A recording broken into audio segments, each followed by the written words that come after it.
नमस्कार मित्रांनो, ठरलं तर मग या सिरीजमध्ये काय घडले आपण ते बघणार आहोत। सायली खूप रडत असते। मी तुमची गुन्हेगार आहे। जे जे वाटत होतं मी सर्व माझं मन तुमच्यापाशी मोकळं नेहमी करत राहिले। मला जे बोलायचं आहे मी तुमच्यापर्यंत कसं पोहोचू असं म्हणून ती एक कागदावर लिहू लागली। तिला जे जे मनात भासत होतं, मनात वाटत होतं ते सर्व ती त्याच्यामध्ये लिहित होती। आपल्या घरातील प्रत्येक माणसाबद्दल मला किती आदर आहे हे तुम्हाला मी कसं सांगू, हेच मी लिहून पाठवत आहे। तुम्ही मला माफ कराल की नाही हे माहीत नाही। त्यावर घालवलेल्या प्रत्येक क्षणाची मी ऋणी राहील असं ती म्हणून लेख सायली असं म्हणून सही करते। नावाच्या मुलाला एका हाक मारते आणि त्याच्याद्वारे त्या पत्त्यावर तो कागद तो पाठवते। माझी परीक्षा कधी संपेल हे मला माहीत नाही, पण माझी कमवलेली माणसं माझ्यापासून दूर राहूच नको असं ती देवीला बोलते। कोर्टाचं कामकाज सुरू होतं। आजपासून मधुभाऊंची केस मी लढणार आहे असं जोशी वकील सांगतात आणि ही घ्या एनओसी पूर्वीच्या वकिलाची असं ते बोलतात। साक्षीचे वकील उठतात आणि माझ्या क्लायंटवर खूप चिखल फेकण्यात येत आहे असं बोलतात। साक्षीला विटनेस बॉक्समध्ये बोलतात। सर्वप्रथम ती कोर्टाची माफी मागते। सायली देवाला नैवेद्य दाखवण्याची तयारी करते। ओल्या खोबऱ्याची खीर तयार करते। वकील साक्षीला प्रश्न करतात की तुम्ही 2 तास कुठे गेला होतात? ला घेऊन जी खोटी साक्ष दिली त्याबद्दल मी माफी मागते असं साक्षी बोलते। काही गोष्टी माझ्या प्रायव्हेट आहेत जेणेकरून मी या सर्व घटना पुढे आणू शकत नव्हते। अण्णांसमोर चांगली लेख असण्याचं दाखवत होते, पण सॉरी अण्णा, मी ते करू शकत नाही कारण मी खुनी साबित होत आहे। मला मान्य नाही, मी खुनी नाही। मी आज जे बोलणार आहे ते फक्त अण्णांसाठीच बोलणार आहे। खुनाच्या रात्री कुठे होते हे खरं सांगणार आहे कोर्टाला असं साक्षी बोलू लागते। पुढे बोलू लागते, या सर्वांची सुरुवात माझ्या लहानपणापासून सुरू झाली आहे। माझे अण्णा आणि माझी आई यांच्यामध्ये खूप वाद व्हायचे। त्यावेळी मला खूप प्रश्न पडायचे की बाकीच्या आईवडिलांसारखे माझे आईवडील का वागत नाहीत, अशी प्रेमाने का नाही बोलत। मध्येच उठतो आणि बोलतो, अगं पुरी तू कुठे निघालीस, तू काय सांगत आहेस? शांत बसवतात महिपतला। कॉलेजमध्ये जाईपर्यंत माझे आणि माझ्या आईचे आणि अण्णाचे संबंध खूप बिघडलेले होते। मला असं कळालं की माझ्या आईचं एका व्यक्तीबरोबर अफेअर आहे आणि त्याच्यातूनच त्यांना अनैतिक असं मूल आहे। ऐकल्यानंतर सर्वजणच गडबडतात। मलाच खूप मोठा धक्का बसतो। देखील मध्येच उठतो, काय बोलत आहेस तू? मालती आणि माझे संबंध चांगलेच होते। शेवटपर्यंत आम्ही संगतच होतो आणि नवरा बायको म्हणूनच वावरत होतो। जगात गेलेल्या तुझ्या आईबद्दल असं वेडवाकडं बोला, तुला लाज कशी वाटत नाही?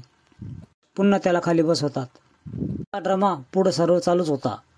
म्हणूनच मी तुमच्यापासून हे सर्व लपून ठेवलं असं साक्षी महिपतला बोलते।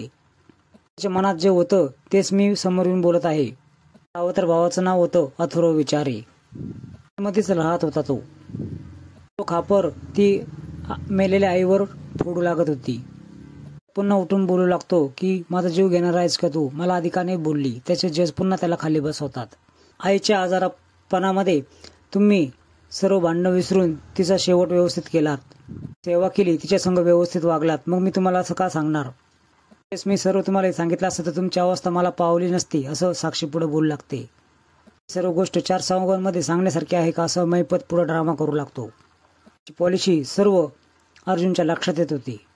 तुमच्या लगेचच लक्षात येतं की हा सर्व ड्रामा आहे। दोघांनीही आता नवीन स्टोरी रचली आहे।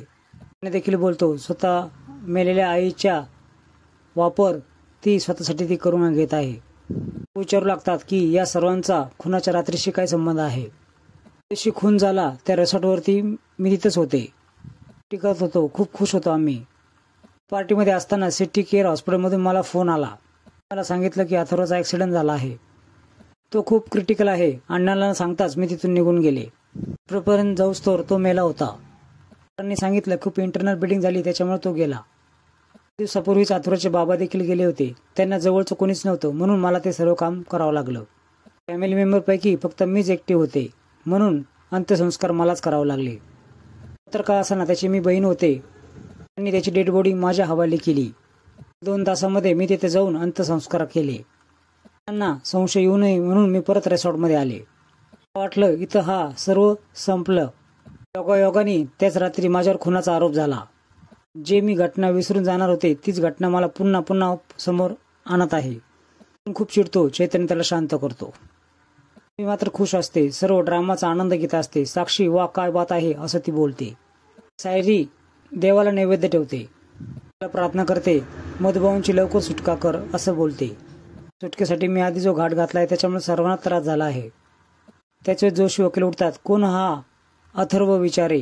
त्याला महिपत सरांनी देखील कधी बघितलं नव्हतं. कुठून आला हा विचारे? हा कोण होता? याचे सगळे सांगणारे डॉक्युमेंट आमच्याकडे आहे आणि तो डॉक्युमेंट सगळे जज साहेबाकडे देतो. हॉस्पिटलमध्ये केस पेपर, मृत्यूचे सर्टिफिकेट, बर्थ सर्टिफिकेट, कॉलेजचे सर्टिफिकेट असे सर्व डॉक्युमेंट जज बघतात.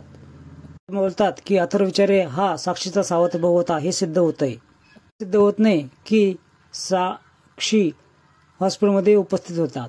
त्याला आनंद होतो. एनवलप घेऊन त्यांचा वकील समोर येतो आणि साक्षीचे सर्व लोकेशन तो जज साहेबांना दाखवतो. या रिपोर्टवरून तुम्हाला असं कळेल की 1 तास 7 मिनिट साक्षी या हॉस्पिटलमध्ये होत्या. तर पुढच्या 51 मिनिटांमध्ये ते अंत्यसंस्कार करत होत्यात. ऐकून तर सर्वांनाच खूप मोठा धक्का बसतो. पुढील भागामध्ये तुम्ही बघणार आहात की अर्जुन सायलीच्या घरी येतो.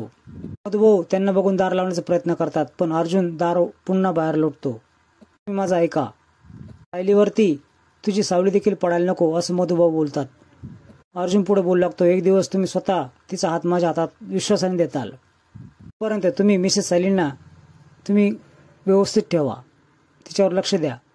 असेच नवीन अपडेट्स बघण्यासाठी चॅनल सबस्क्राईब करा, बेल आयकॉन दाबा. व्हिडिओ पाहिला होता धन्यवाद.